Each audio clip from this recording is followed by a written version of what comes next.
Shalom church, how are you today? I hope you are great. Amen. Now we want to worship God, but before it, let's pray together. We thank you God, we thank you Jesus, we thank you Heavenly Father, we thank you for everything that you give us in our God. We thank you for today, Jesus. You give us love, you give us praise, Jesus. And today we want to worship you, bless all the musicians, bless worship leader, Jesus, and bless our school, Jesus, so we can worship you deeper and deeper, Jesus, from our heart. We thank you, God. We thank you, Jesus. This is our worship to you, Jesus. We give it all to you. You are my strength when I am weak. You are the treasure that I seek. You are my all in all. Seeking you as a precious jewel, Lord, to give up I'll be a fool. You are my all in all. Jesus, Lamb of God, glory is your name. Jesus, Lamb of God, glory is your name. Let's sing for the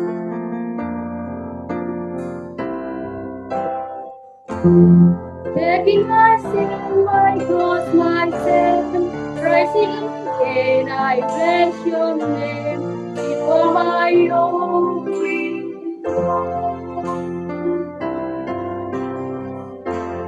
When I fall down, you pick me up.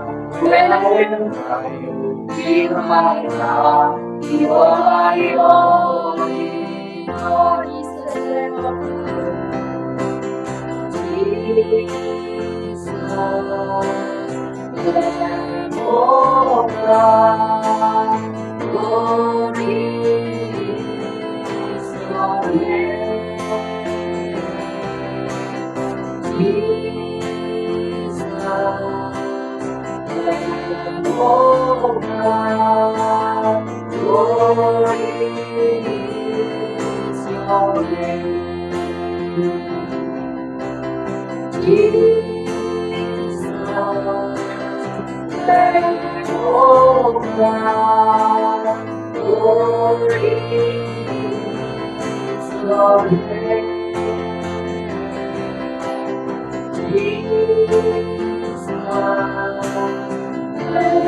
of God, glory is your name. Let's sing for the you are my strength when I am weak. You are my strength when I am weak. You are the vessel that I seek. You are my all in all. See you bless the precious Lord. Only my dear Lord. You are my all in all. Jesus, Lamb of God. Jesus, Lamb of God, glory is your name. Jesus,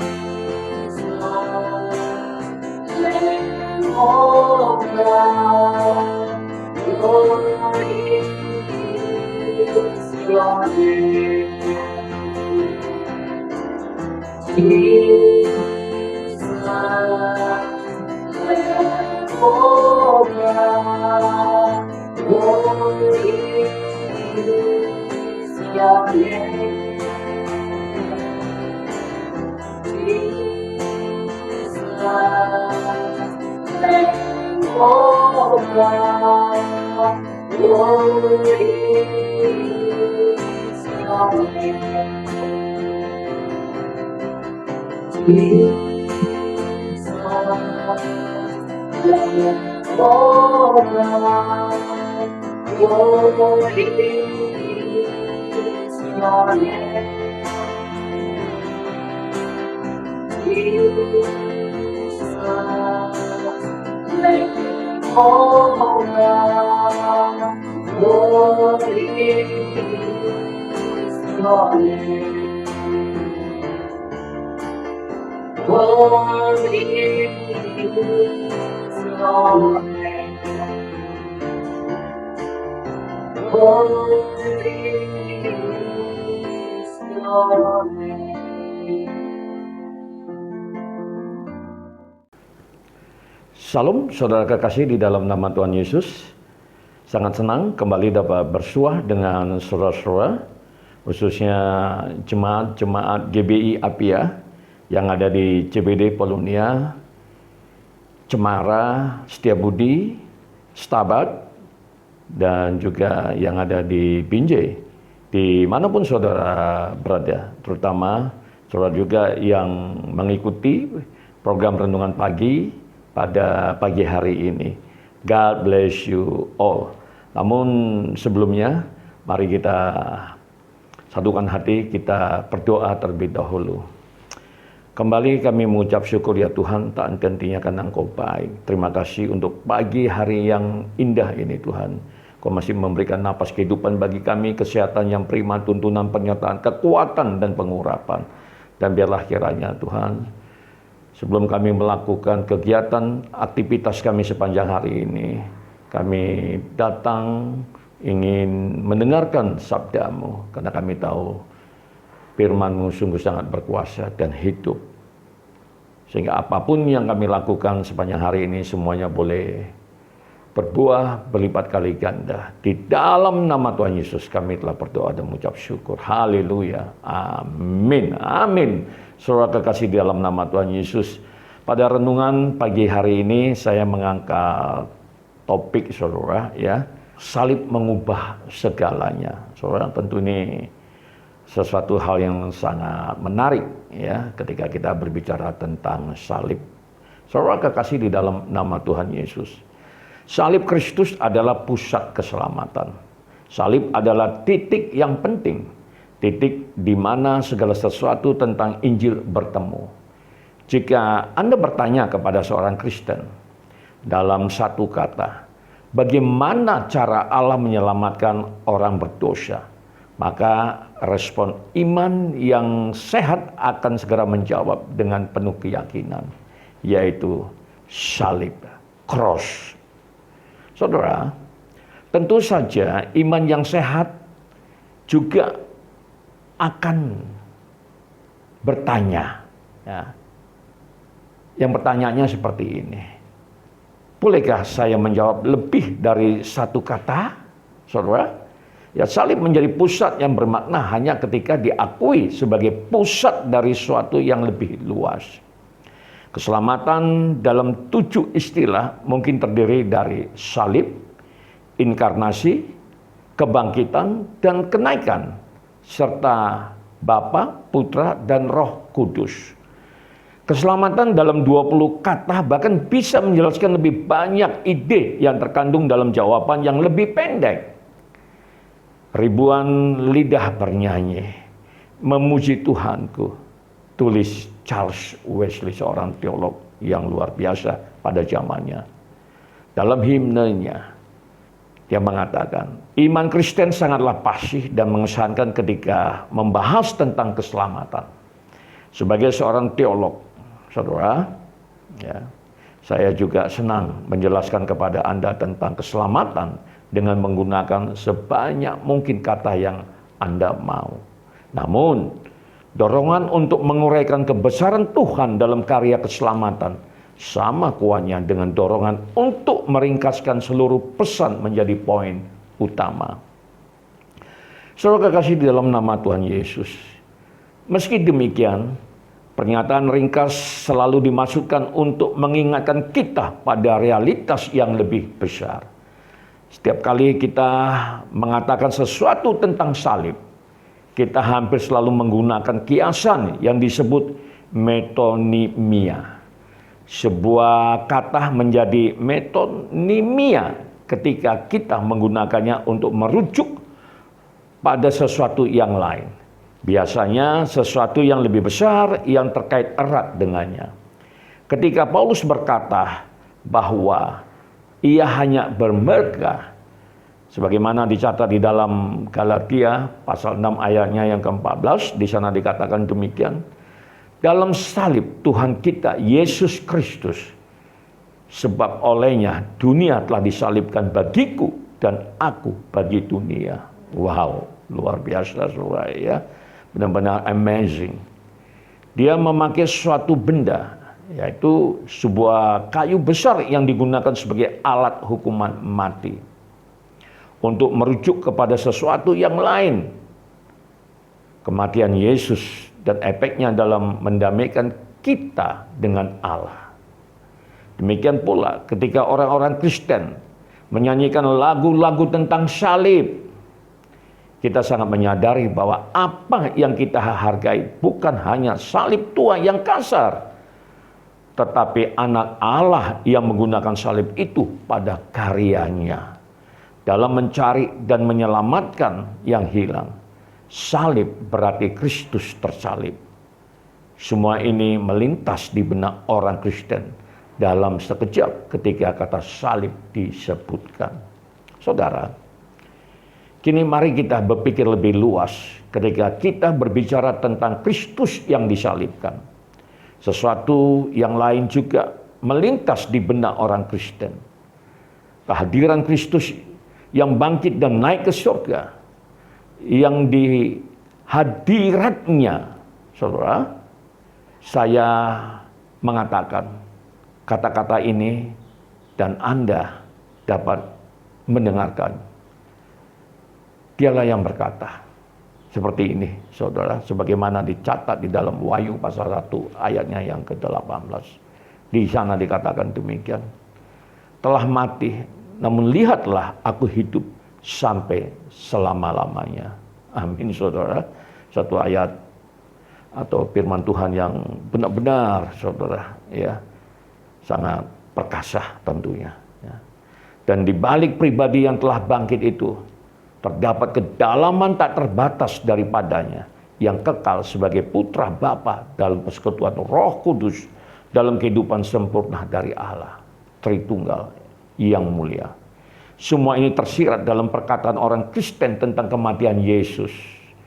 Kita tidak pernah bermaksud mengisolasi kematian Kristus, seolah-olah itu terputus dari seluruh kehidupannya. Pra-eksistensi dan pra-pemuliaannya, atau mengisolasi Bapa dan Roh Kudus yang tak terpisahkan dalam penggenapan karya keselamatan kita. Saudara, Rasul Paulus mengetahui hal ini ketika ia berkata bahwa ia memutuskan untuk tidak mengetahui apa-apa selain Yesus Kristus, yaitu Dia yang disalibkan. Sebagaimana dicatat di dalam 1 Korintus 2 ayat 2. Yang ia maksudkan adalah dia berfokus pada titik pusat. Bukan berarti dia mengabaikan kebangkitan atau Roh Kudus, yang keduanya banyak dibicarakan dalam 1 Korintus. Paulus mengarahkan kepada salib. Salib yang sangat penting telah kusampaikan kepadamu, yaitu apa yang telah kuterima sendiri, ialah bahwa Kristus telah mati karena dosa-dosa kita sesuai dengan kitab suci. Sebagaimana dicatat di dalam 1 Korintus pasal 15 ayatnya yang ketiga. Paulus memulai pesannya yang mengubah dunia itu dengan salib, dan memusatkan pesan yang mengubah hidupnya pada salib. Ia tahu bagaimana menunjukkan realitas total dari keselamatan Tuhan. Tetapi dia juga tahu bagaimana untuk memfokuskannya. Saudara, gereja mula-mula mengetahuinya. Pengakuan iman rasuli menceritakan versi yang sangat singkat tentang kehidupan Yesus, melampaui dari lahir dari perawan Maria, melewati masa 33 tahun kehidupannya, langsung ke hari-hari terakhirnya, menderita sengsara di bawah pemerintahan Pontius Pilatus, disalibkan, mati, dan dikuburkan, turun ke dalam kerajaan maut. Untuk sebuah kredo pendek, ada begitu banyak penekanan yang ditempatkan di satu tempat. Namun, fokus pada kematian Yesus ini kepada tepat di tengah kredo yang mengajarkan seluruh maksud Trinitas dan karya Tuhan dari penciptaan hingga kebangkitan tubuh dan hidup yang kekal. Kredo ini berpusat pada salib dan sesuatu ada di sekelilingnya.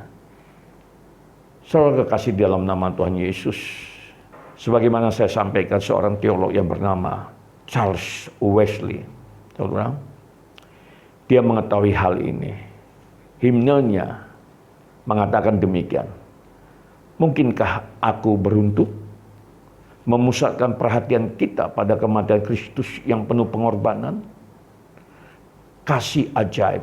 Oh, mungkinkah Tuhan mati menggantikanku?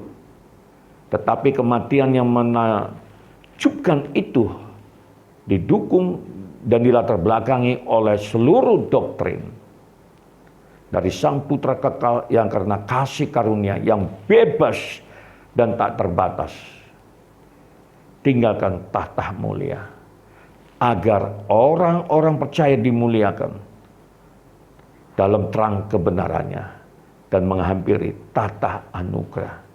Ini adalah sebuah himne tentang kematian Kristus yang juga merayakan semua karya dan rencana Tuhan serta memohon kepada Tuhan itu sendiri. Paulus mengetahuinya, gereja mula-mula mengetahuinya, Wesley mengetahuinya, dan hari ini kita juga mengetahuinya. Mengakui sentralitas salib bukan hanya latihan dalam mengalibrasi penekanan doktrinal kita agar tepat dan menjaga agar pandangan teologis kita tetap benar. Ini adalah masalah realitas spiritual yang mendalam. Sentralitas salib mengubah segalanya. Ketika Anda menerima kabar baik bahwa Yesus mati untuk Anda, itu seperti menjatuhkan batu di kolam yang tenang. Riaknya menyebar ke tepian kenyataan yang terjauh. Kematian Kristuslah yang memampukan kita untuk mati bagi diri kita sendiri. Kematiannya itulah yang membenarkan kita di hadapan kebenaran Allah yang sempurna, yang membebaskan kita, yang memberikan kita keberanian untuk menghadapi penganiayaan. Komunitas yang berpusat pada salib adalah kumpulan besar orang-orang yang telah diperdamaikan dengan Allah dan satu sama lain melalui salib. Orang-orang yang berpusat pada salib tahu bagaimana untuk mati, belajar bagaimana untuk hidup dan mengasihi sebagaimana mereka telah diubahkan selamanya oleh kasih yang mereka terima. Saudara, ini adalah rahasia terbuka tentang bagaimana orang Kristen menghidupi kematian Kristus. Sepanjang masa Paskah, kita mendapatkan serangkaian pengingat akan penyaliban. Dan kita semua tahu bahwa hal tersebut bermakna lebih dari itu. Salib mengingatkan kita akan seluruh jangkauan keselamatan. Dan jangkauan keselamatan tersebut mengingatkan kita akan kasih Allah yang tak terbatas. Ketika kita melihat salib, kita langsung mengenali bahwa salib melambangkan kematian Yesus yang berdiri di tengah kehidupan inkarnasi yang sempurna dan kebangkitan yang mulia dari Putra Sang Bapa yang Maha Kuasa. Salib tidak pernah berdiri sendiri, melainkan salib sebagai pusatnya. Iman Kristen tahu akan hal ini. Iman Kristen tahu untuk menekankan tentang salib. Tetapi menekankannya berarti mengangkatnya untuk maksud khusus, bukan untuk mengisolasinya. Saudara, demikian renungan yang dapat saya sampaikan. Kiranya renungan ini kembali menguatkan iman percaya kita kepada Tuhan kita, Yesus Kristus Tuhan.